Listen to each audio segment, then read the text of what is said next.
cerita yang punya logika. Bagi yang tidak punya logika, skip aja. Ini kabar baik bagi kita semua.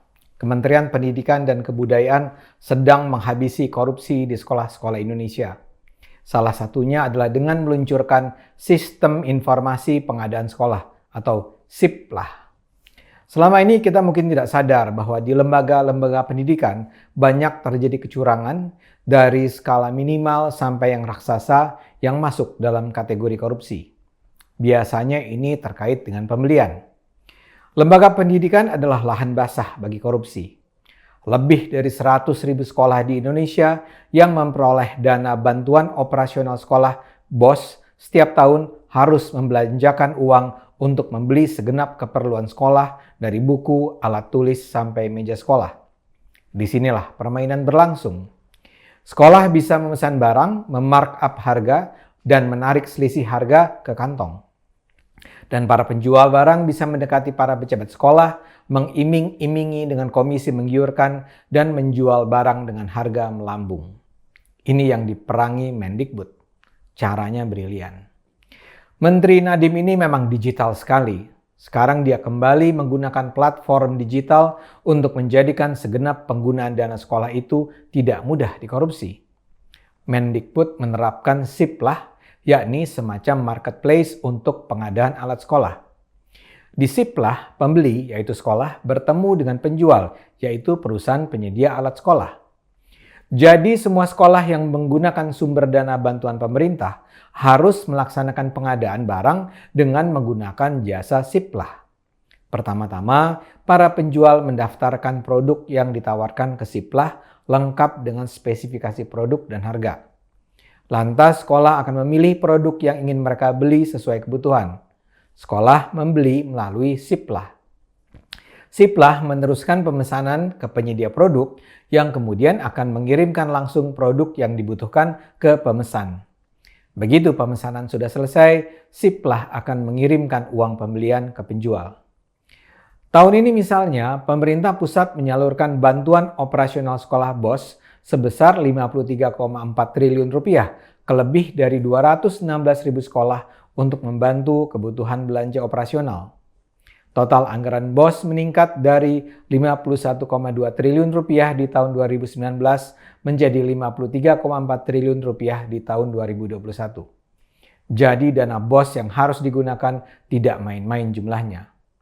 Sistem pembelian daring ini menjadikan segenap pembelian itu menjadi transparan. Sekolah yang hendak membeli alat tulis dengan merek tertentu harus mencari kebutuhannya di SIP-lah. Kalau harga spidol whiteboard misalnya adalah Rp7.000, mereka tidak bisa melaporkan pembelian menjadi Rp9.000. Itu baru spidol. Belum lagi buku pelajaran sampai laptop. Dengan SIP-lah semua transaksi dilakukan secara elektronik. Semua dengan mudah diaudit. Pembelian melalui pencatatan manual itu akan jauh lebih rentan bagi manipulasi. Dengan pembelian elektronik ini, pihak sekolah juga tidak perlu khawatir dengan kesalahan administrasi pembelian. Kesalahan-kesalahan yang bisa saja terjadi karena kesembronoan selama ini berpotensi membawa sekolah ke dalam dugaan pelanggaran hukum. Dengan transaksi full daring, kesalahan serupa bisa dihindari. Saya sudah masuk ke dalam SIP-lah, dan di sana saya baru sadar ada begitu banyak produk yang ditawarkan dan tentu juga dibutuhkan sekolah. Di situ ada penawaran buku pelajaran, ada alat tulis, dari pensil, ballpoint, spidol, stabilo, ada infokus, alat prakarya, misalnya gunting, karton, pasir kinetik, dan sebagainya. Bangku dan meja murid, bangku dan meja guru, notebook, printer, infokus, hard disk, USB, kaset, minyak kayu putih, hand sanitizer, kotak P3K, baterai, termometer, dan beragam perlengkapan lainnya. Belanja barang-barang itulah yang selama ini menjadi lahan basah korupsi. Dan kini korupsi belanja barang itulah yang berusaha diperangi Nadiem and his gang. Buat saya, SIP-lah memang nampak sebagai jawaban yang pas untuk memerangi korupsi di sekolah.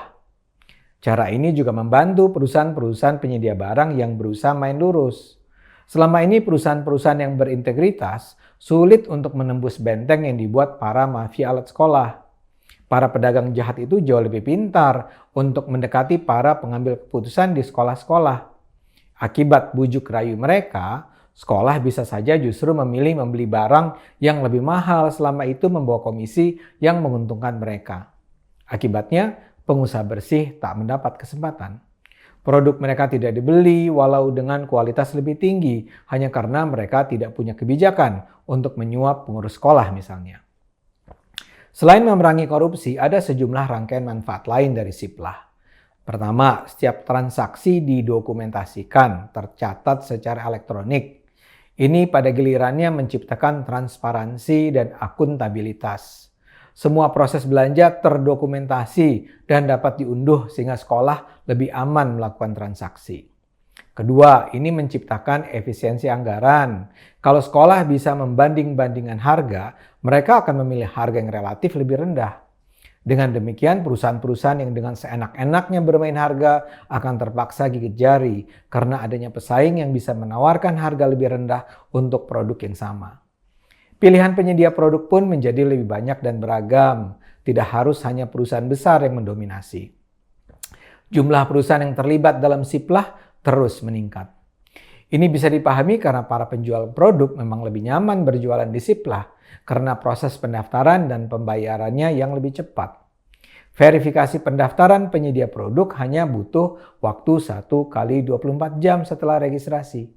Pembayaran diteruskan ke penyedia produk 1 kali 24 jam setelah sekolah membayar. Sejauh ini sudah ada sekitar 1 juta lebih transaksi dilakukan melalui Siplah. Bahkan untuk barang-barang kebutuhan sekolah tertentu, ini juga membuka kesempatan bagi pelaku UMKM di daerah. UMKM di daerah, terutama yang berada di sekitar lokasi sekolah, bisa dengan mudah mendaftar untuk menjadi penjual di Siplah. Siplah juga melindungi pembeli dengan beberapa cara. Cara penggunaannya sangat mudah, seperti marketplace biasa. Pembatalan transaksi juga dimungkinkan. Bahkan seperti Tokopedia atau Bibli dan kawan-kawan, Siplah juga menyediakan sarana pemantauan status transaksi untuk menghindari kesalahan maupun penipuan. Sebelumnya, sekolah tidak dapat memantau status pesanan.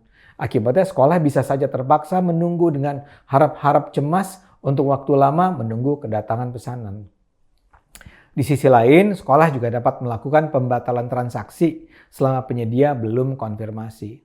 Selain itu juga, sekolah dapat mengajukan aduan sebelum uang disalurkan ke penyedia jika menemukan masalah dengan barang dan jasa yang diterima. Jadi, ini memang terobosan yang brilian. Tentu saja ada pihak-pihak yang terganggu. Mafia alat sekolah yang selama ini sudah merajalela pasti belingsatan. Sudah terungkap banyak cerita tentang bagaimana kepala sekolah menjadi target intimidasi dari pihak-pihak tertentu yang memaksakan pembelian barang dan jasa. Namun tekanan semacam ini tidak akan banyak berarti karena sekolah-sekolah yang menggunakan dana BOS saat ini memang tidak punya pilihan lain. Kalaupun mereka ingin nakal, mereka terhalang dengan kewajiban menggunakan Siplah. Apa yang terjadi ini menunjukkan bahwa kita bisa berharap pada Indonesia yang lebih baik kalau kita memiliki menteri-menteri sekualitas Nadiem dan orang-orang sejenisnya. Mudah-mudahan apa yang sudah dimulai ini bisa berlanjut dan berkembang terus atau bahkan diaplikasikan di setiap kementerian. Terima kasih Mas Nadiem, terima kasih orang-orang baik. Mari kita dukung para petinggi berhati bersih yang cakap mengerjakan kewajibannya.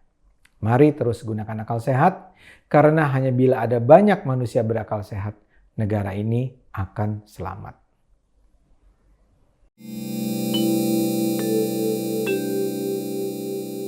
Video ini hanya untuk mereka yang punya logika. Bagi yang tidak punya logika, skip aja.